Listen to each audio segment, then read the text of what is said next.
this whole Astroworld. Astroworld. Astroworld, yeah. What are your thoughts? What are your thoughts on the Astroworld incident? Damn. Well, first of all, man, there's a lot of blame to go around. There's a lot of blame to go around. First of all, R.I.P. to the deceased. Man, that's a tough way to go, man.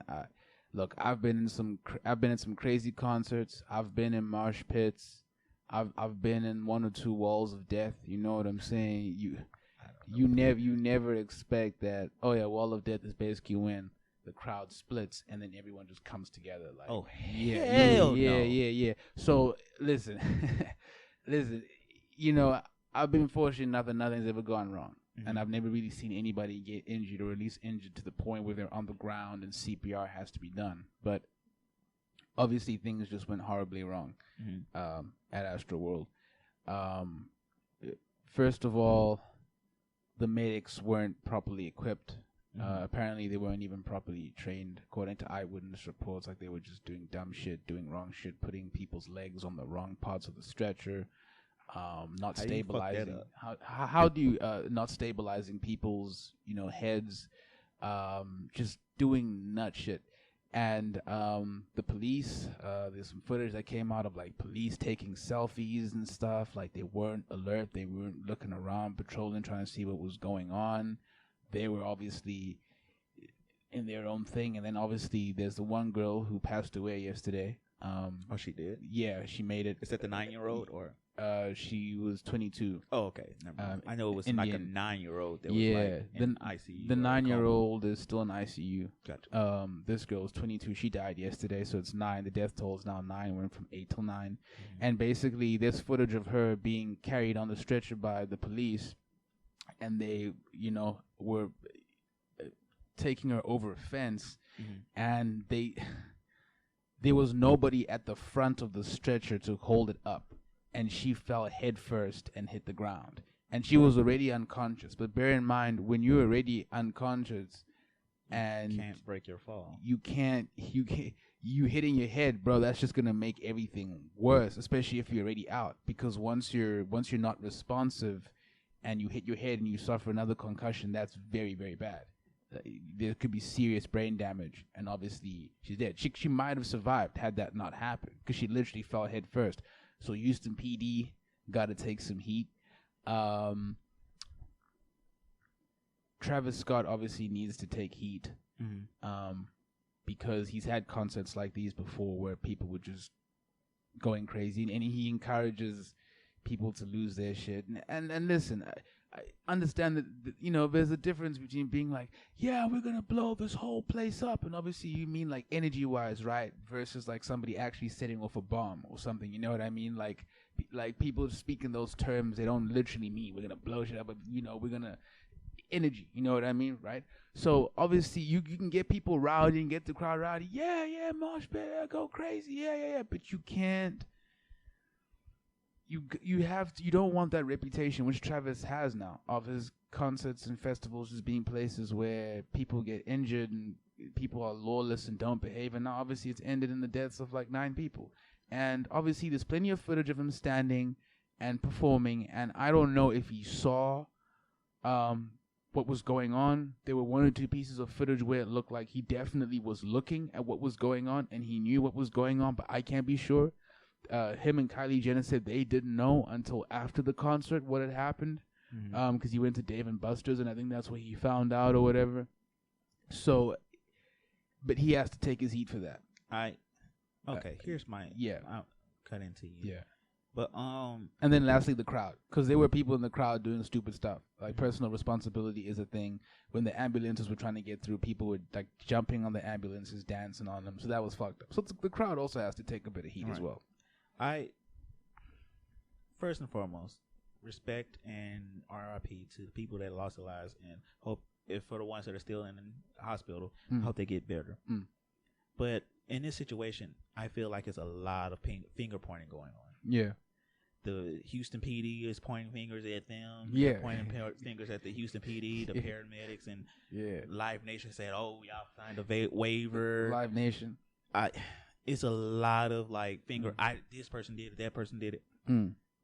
My thing is this, right?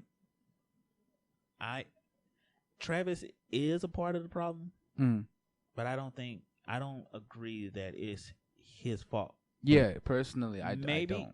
Maybe he could have did some things more to avoid it. Like there was rumors that he could have.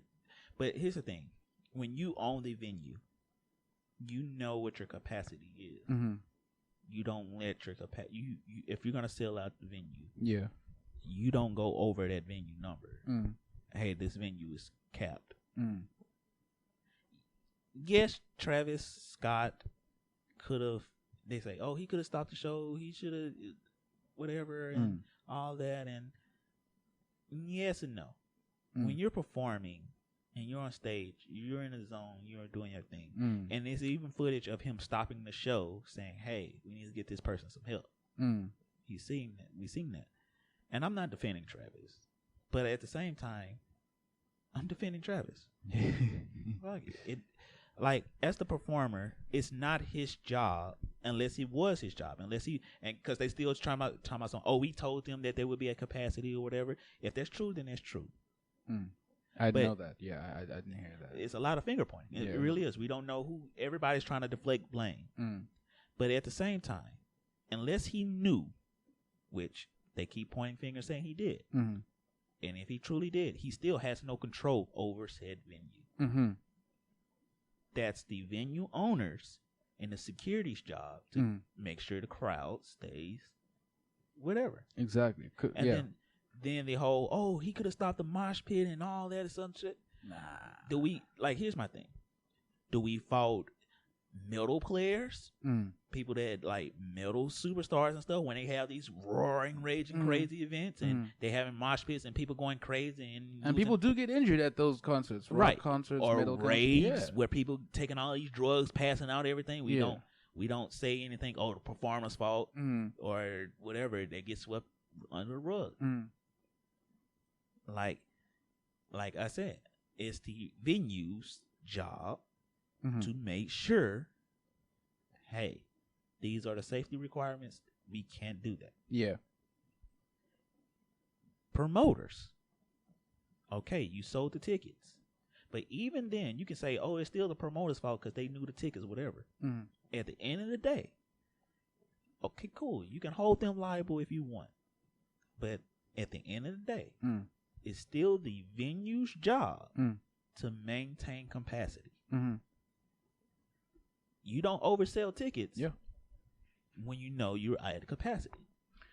Live Nation needs to take its heat. I totally forgot. Yeah, because they said that the festival, the concert was basically put on by Travis Scott and Live Nation. Obviously, Travis Scott is bringing the acts. Live Nation's more so the actual but location. I thought and here's the thing. Like I thought Live Nation was more so as a they select the venues. They don't own the venue though. Yeah. That's the thing. They don't own the venue. They select the venues. They rent out the venues or whatever. They say these are the venues or whatever. I don't know the legality of it. But all I'm going to say is this.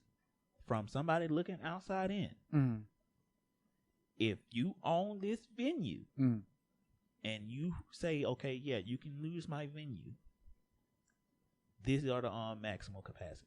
Now, if Live Nation went behind their back and sold more tickets than the venue would allow, then they should be held at fault. Yeah, they should be. Hell yeah. Travis Scott did not put the venue up. He did not purchase the venue. It may have came out his tour money, but that's that's a contract with him and Live Nation. Live Nation rented the venue. Yeah. The venue rented out the location to Live Nation. Yeah, and I think in terms of like security and because the way it works obviously is you have security and then you also have the police there, right? And then you've got like the medics and stuff. And apparently EMS, like the local fire people, the police, they were saying that there was no communication from Travis Scott and from Live Nation, because whenever they hold an event like that, they're supposed to be in constant communication. The people are supposed to get like walkie-talkies and shit. They're supposed to. And that's what I'm saying. Yeah, they should have done that. Yeah. But even then, unless Travis Scott, I don't know the full extent of what he did. And I'm going to Yeah, I don't know at the full extent. Yeah. But typically speaking, if an artist comes to somewhere, they go through a third party or a promoter. Yeah. Outsource it. Yeah. The artist is not booking. They're booking it, but it's the promoters that say, okay, use this. You can have this venue, and they drop a contract. They in that contract it says such and such. You can have this venue for such and such time. You go over this time, you pay for it. You can have this many people. This venue hosts this many people at capacity.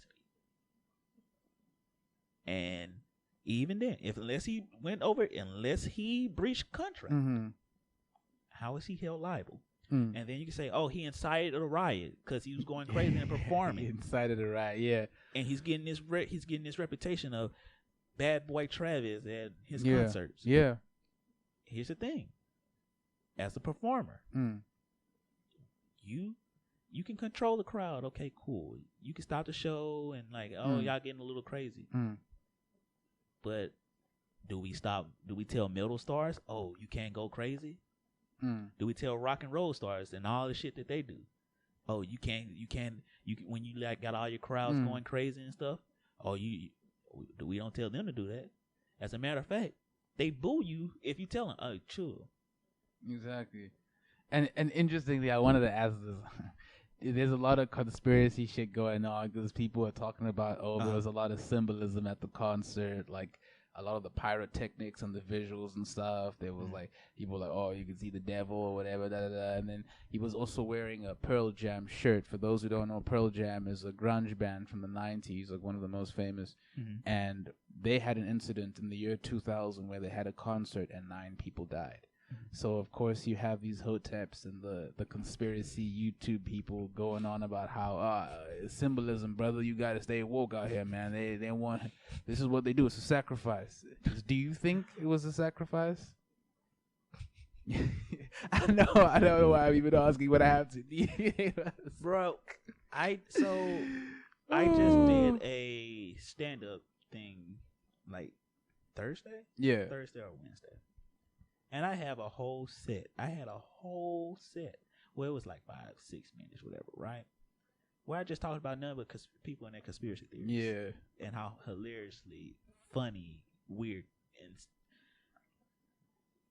Man, don't get me wrong. I like a good conspiracy theory here and there. But when you start getting into all that, oh, yeah, he's sacrificing all that, okay, cool.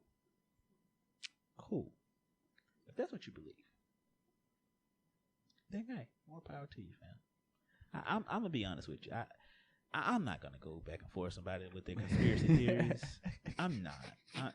I live, and then here's the thing. I learned it a long time ago because I worked with a guy who had a conspiracy theory for everything. Of course. And what I learned, sometimes you just gotta let people go on about these things and just say, okay, yeah, you're right. Yeah. Go on about your business and just because when you hit them with logical facts, they're gonna be like, "Oh, you just living in the blind world." I'm living in the blind world. Yeah, like what? But you just told me LeBron James is gonna lead to the end of the world. Yeah, I'm the blind one. Yeah. So in terms of that, no, I don't believe it was a sacrifice. I just had to.